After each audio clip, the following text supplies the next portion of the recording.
And we're recording. I don't know if you can tell or not. This stream is being recorded. The stream is being recorded. Dun, Yeah. dun, dun, dun, dun, dun, dun, dun, dun, dun. Welcome to Financial Intelligence, where we teach you how to be intelligent with your money. Hopefully.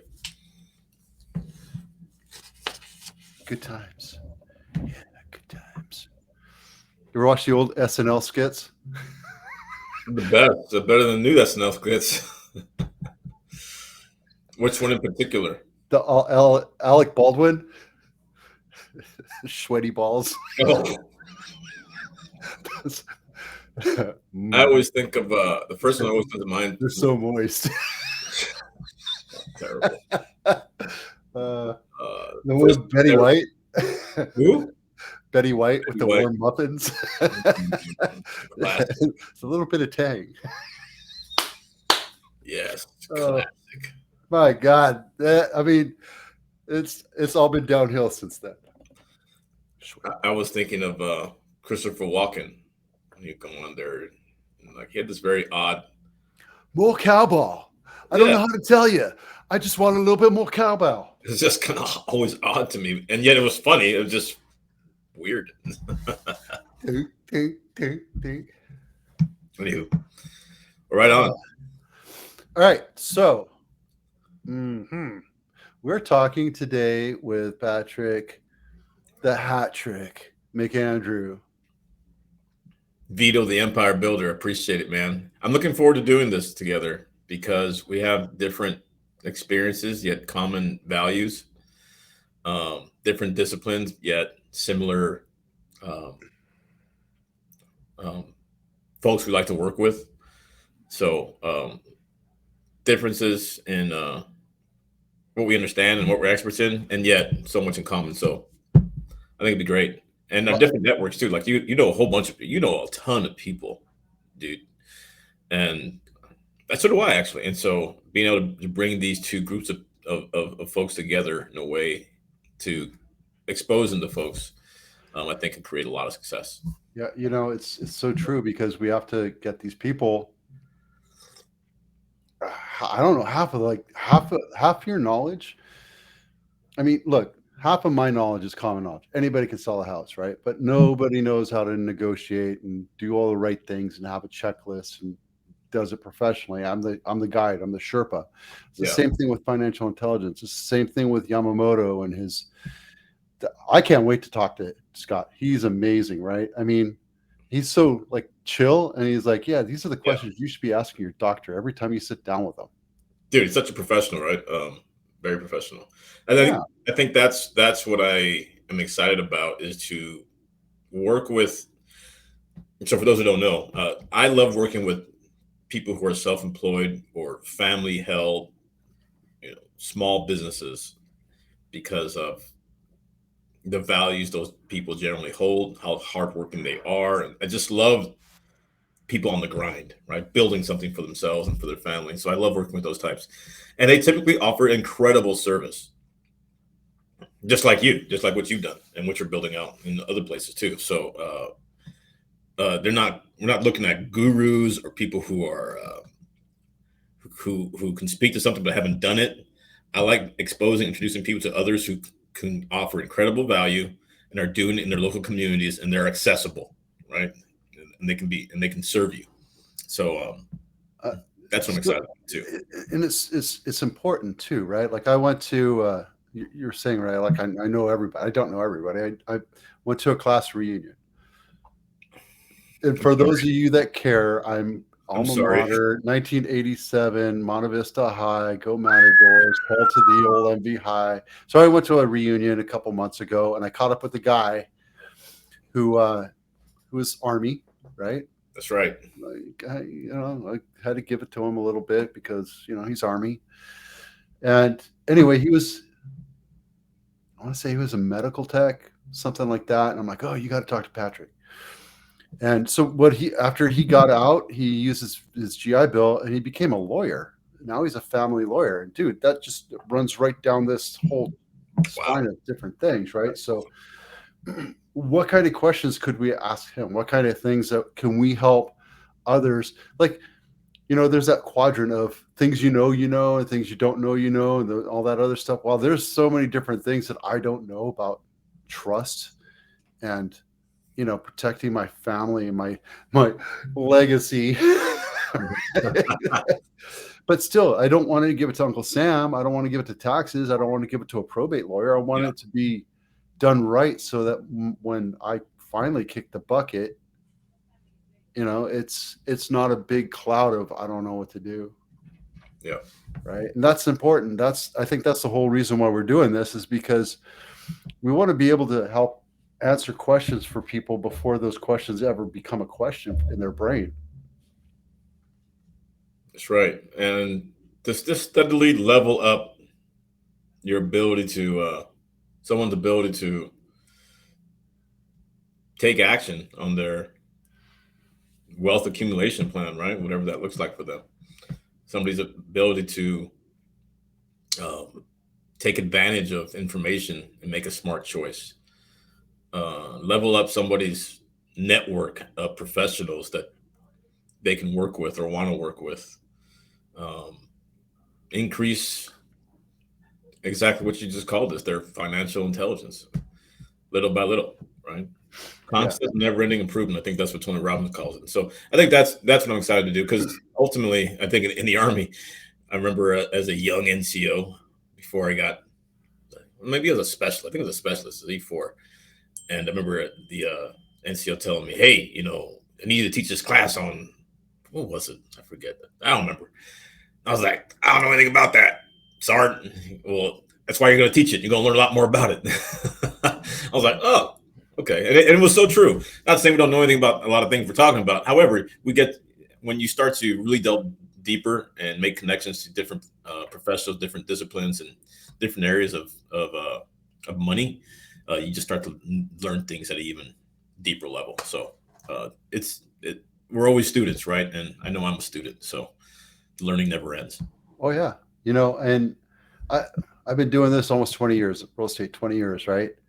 And I come up with all these harebrained schemes. I already pitched you an idea. As a matter of fact, I have the application with Y Combinator. And here's the thing. I don't care if it goes anywhere. I want to go meet people at Y Combinator. I want to meet those people and be enriched by them, because you know how the depth of knowledge that they have, the breadth of knowledge that they have. Just going up there and being able to pitch my idea to 15, 20 people and then meet those people and network with those people. Yeah, okay, maybe I'll get a deal, but that's not it. It's about enriching your lives and being. I heard something somewhere where you're the base average of the 5 most successful people that you hang out with. Yeah. So why not hang out with amazingly successful people, or people that are struggling to get there, and being a part of that journey with them? Yeah, totally. Absolutely.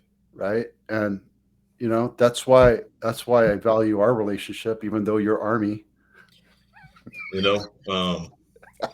a long-standing fact that the Marine Corps cannot survive past 2 kilometers of the beachhead. So, we got it. Whatever I need to do to sustain you. We're like the little redhead stepchild that nobody wants, but until they need to get into a fight. I'd say you guys are more like the redheaded child that is adorable and cute, because you guys look so good in those dress uniforms. And everybody wants center of attention, spoiled, but everybody else is doing the work, Doing the pogey work. Oh. I said it. We're so cool. We got rid of our artillery because we're going to call you to help back us up. Fire. Yeah, that makes sense. And you got rid of your tanks. So not a tank left in the Marine Corps. Yeah. Well, you know what? It's good. So we got no brain cells, no artillery, no tank. We don't need it. We got you. Why not? I mean, we're getting rid of the wing. We're getting rid of everything. We just created this thing where we had Tomahawk missiles. I think it's Tomahawk missiles. We put 4 of them on a truck, and they have a radius of like 1,000 miles, right? So I'm not sure what the radius is. The new mission of the Marine Corps is littoral. So that means that we're going to be smaller, smarter, faster little units that go out and just destroy everything. So if we do go to war with China, which we're not going to go to war with China, I know that. The idea is you heard it here, folks. What's the date? Not. I hope not. We'll see. Nah, dude, it would be foolish for us to do that. Well, we're so intertwined with them, and they're so intertwined with us. All we're doing is having a lover spat right now. A divorce would be a messy, messy thing for the entire globe. You mean to tell me it's foolish? Well, heck yeah. However, yeah, I think they said the same thing about World War One, and there was two. So I don't know. I don't put past just because something is foolish doesn't mean a politician will find a way. There's no fiscal reason for us to go to war with China. They make all of our products. And there is so this could be a great topic to check in on once in a while. So and I haven't spoken a lot to you about this, although I've given you some seeds about it.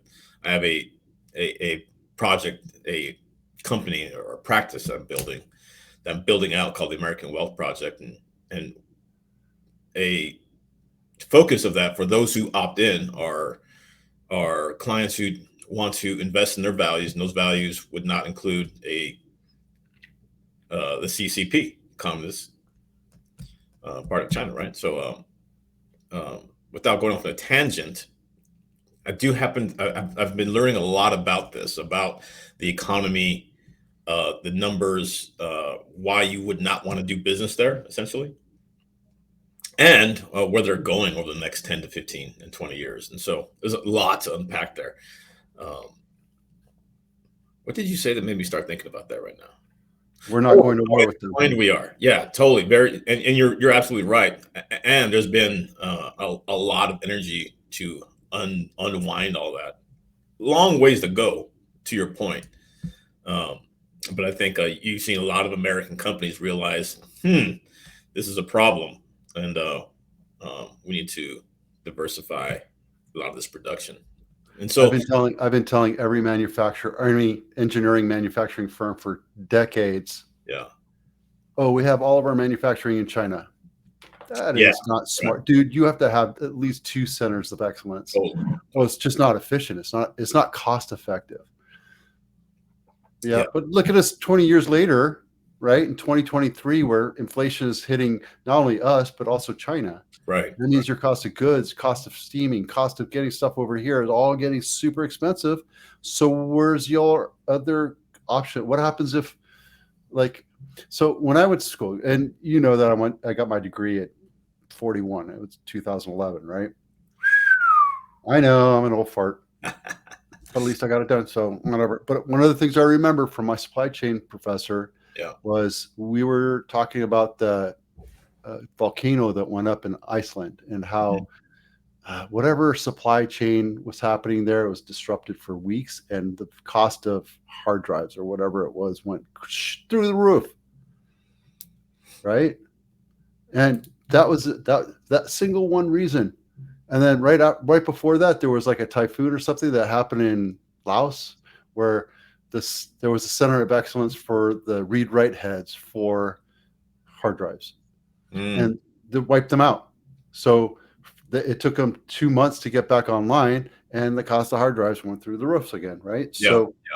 I mean, we're seeing some of that, more of a politically motivated reason, but semiconductor chips, if you will, right? You've seen all that kind of play out a little bit. Exactly. What was it? Huawei? They can't put chips over here, or they can't put any chipsets over here because we know that they're spying. Every chipset has a spy module on it, so they can listen to everybody. Like, who gives a shit? They're freaking phones, and so who cares?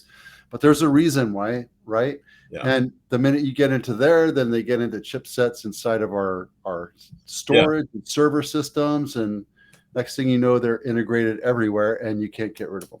Yeah, it's crazy. Last thing I'll say on the whole Chinese economy, and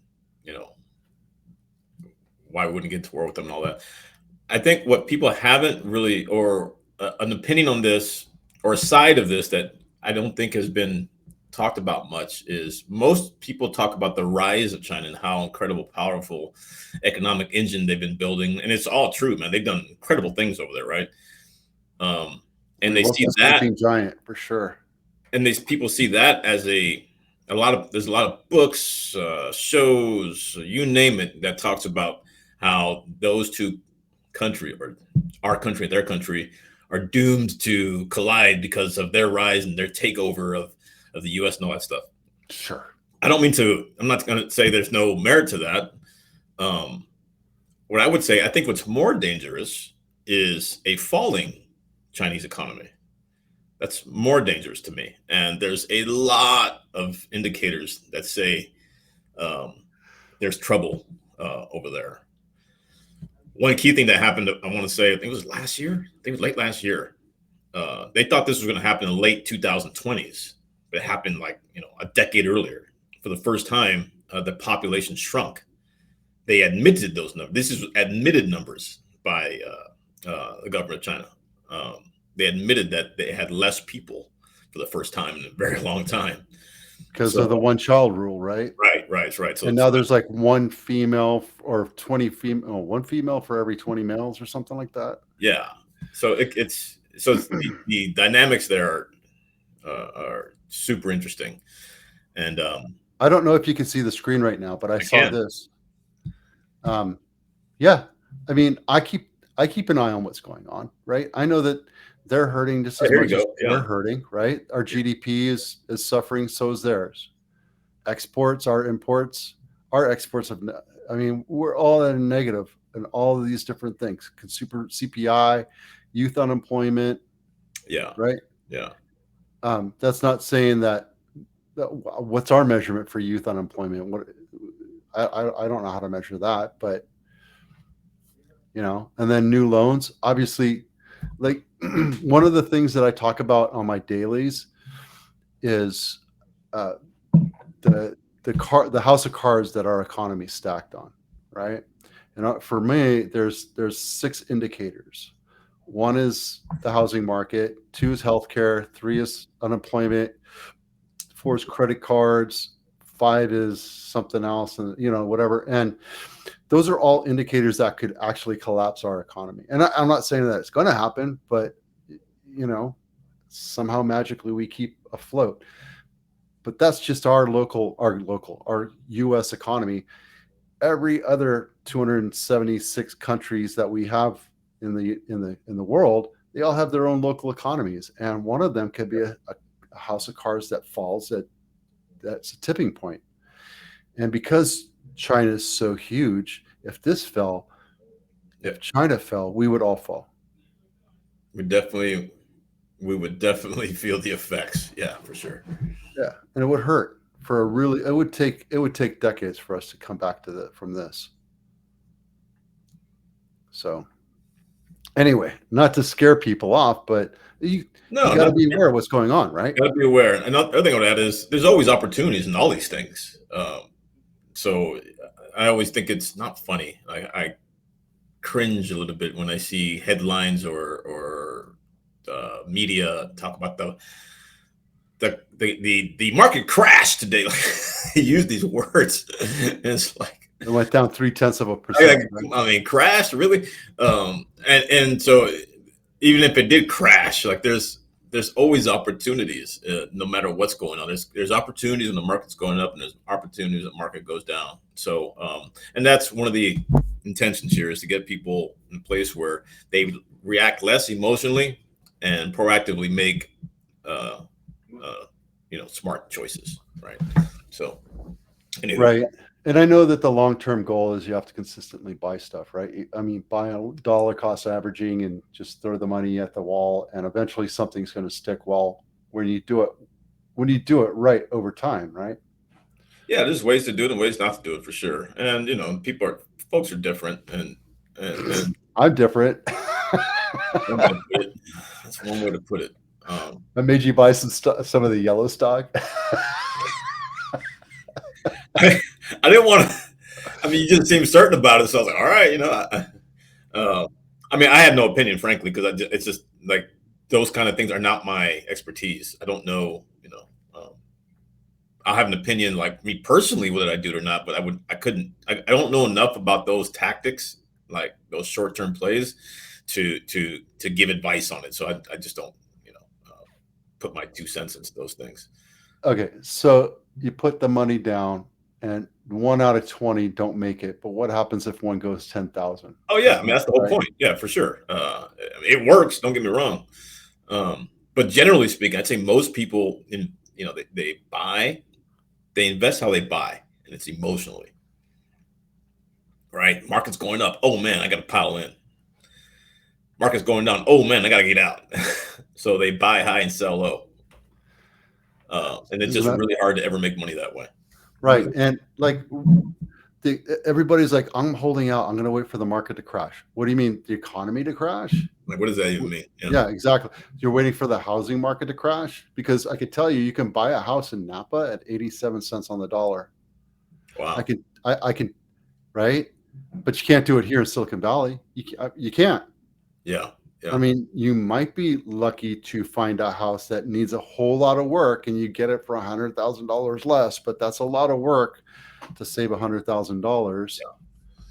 Um, 70% of the houses that we're selling right now that are close over list price, anywhere from 0.1001% over list price all the way up to 1.35% over list price. So that's 60-70% of the market. That's 2 out of every 3 houses sell for over list price. Yeah, that's amazing. So where you can buy a deal here, you could probably go on the east side and take your chances. I'm not steering. But you're taking your chances, and then you might buy something that's a piece of crap or has foundation issues, and then you're screwed. I'm sorry, go ahead. No. What I'm telling people today is now is the time to buy. Yes, prices are high. Yes, interest rates are crazy expensive high, but rates are coming down. When rates come down, more people enter the market. When more people enter the market, there's more competition. More competition means higher prices. Yeah. I'm not rewriting any books here. This is common knowledge. Yeah. No, I think you're reminding me of a conversation I had Sunday with a really good friend of mine who is looking to. I'd say there's a lot of folks that are probably in this position. You probably maybe seen this a lot. So he owns his home, not outright. No, he's paying on it, whatever. Had it for a while, and his parents don't live too far away. They're both retired now. They're older. They got a pretty big lot. It's kind of just a lot of work for them now, right? They got a mortgage on theirs too. However, there's a bunch of equity, and so they're talking about selling, doing some combination of renting, selling both properties, and then buying a property where there's like a separate living space for his parents, and they can kind of just kind of all move in together essentially. Compound. Yeah. Say again. Multi-generational properties. Compound. Yes, there you go. Right, and so of course, the talk of interest rates and housing prices and all that stuff was what he was thinking about. And however, he was smart enough, and we both, and I was totally agree with him. Just what you laid out right now was like, but if I can afford to do it, I should do it. I mean, when interest rates come down, just be all the better. I'll just refinance, and it'll be great. So yeah, potentially either way. I think the bottom line is your personal economics should decide whether you should buy or not what's going on everywhere else. Just kind of like what you laid out. I think that's a message that a lot of people aren't recognizing, or a lot of people aren't considering. Well, because it's beyond the fear, because a lot of people are believing that the market's going to crash. They think we're going to see 2008 again. Which, yes, it absolutely possibly can happen. Absolutely possibly can happen, right? Statistically, it can happen. But out of the 60% of the houses across the United States that have a mortgage on it, 80% of them have interest rates less than 3%. You can't afford to let a 3% or less interest rate go. You just can't. So everybody's turning into mini landlords, which means that there's less inventory. And less inventory means higher prices, because even though supply might or demand might stay steady or wane a little bit, the inventory is so far down. We're at I think we're at 65% of where we need to be in the Bay Area. Yeah, I bet you that's probably a similar story almost in every, you know, place most people want to live, I would say. Yeah, I mean, Cape Coral's one thing, but that's because it got ravaged by Ian last year, and people are just checking out, and half the houses for sale have water damage, right? But all across the United States. Now, that's not to say that, you know, I want to say BF Egypt, but some little podunk town in Missouri where there's no economy, that's going to hurt. There's counties that are hurting right now in the U.S. and they're few and far between, but you have to look for them. Yeah. Just like I said, Napa's only selling like 15 houses a week. It's because they're overpriced and they're going for about 87 cents on the dollar. If you look at on the average, right? Versus over here, we're at 97% of what we were at the peak of last year. And the peak of last year to, January of this year, we lost about, like my area, Blossom Valley, we lost about $250,000 per house. But that's back. It was a small checkout. So if you bought then, you were smart. If you're waiting now, you're waiting on fear. Yeah, totally. I think that's a lot of folks. I don't think they're not getting the message from professional that they need to hear to make an educated decision, for sure. Right. And I'm telling people straight up because I don't need to sell houses. I've already made my year, right? Not through bragging.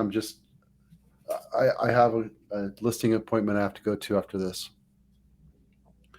I'm not desperate to sell houses. I don't need to sell houses to make a living. I don't live paycheck to paycheck.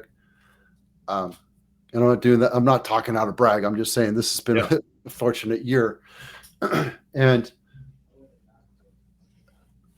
I think if you're in the market and you're not buying a house right now, I think you're foolish. And here's my mindset. Mm-hmm. Oh, I want to wait until the market crashes. Okay, great. Here's the thing. You can buy a house now, and when the market crashes, don't panic because your house will be back to value in a year or two, if not 10, right? Yeah. If the market crashes, you should buy 2 or 3 more houses. Yeah. Well, how do you do that? Well, you can't because there's ways of doing it, right? You have to just put your nose to the grindstone, right? I was talking to a friend of mine from way back when a couple of weeks ago.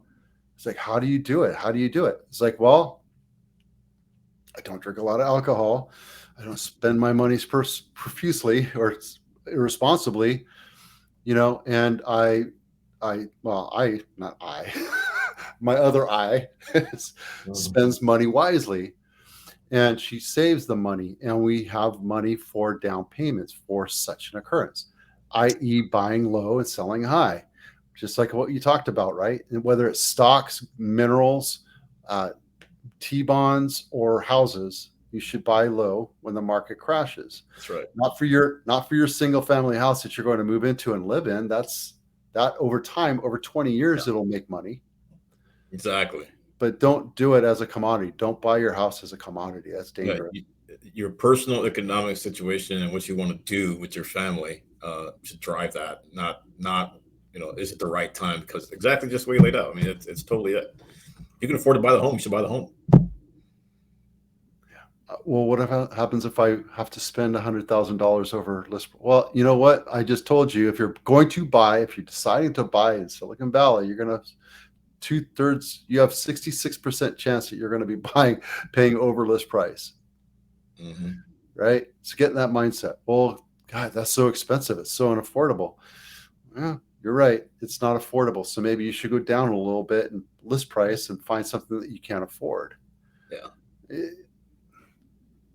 And people come to me like, Vito, how do people pay for a $3 million house? How do they buy? How can they afford a $3 million house?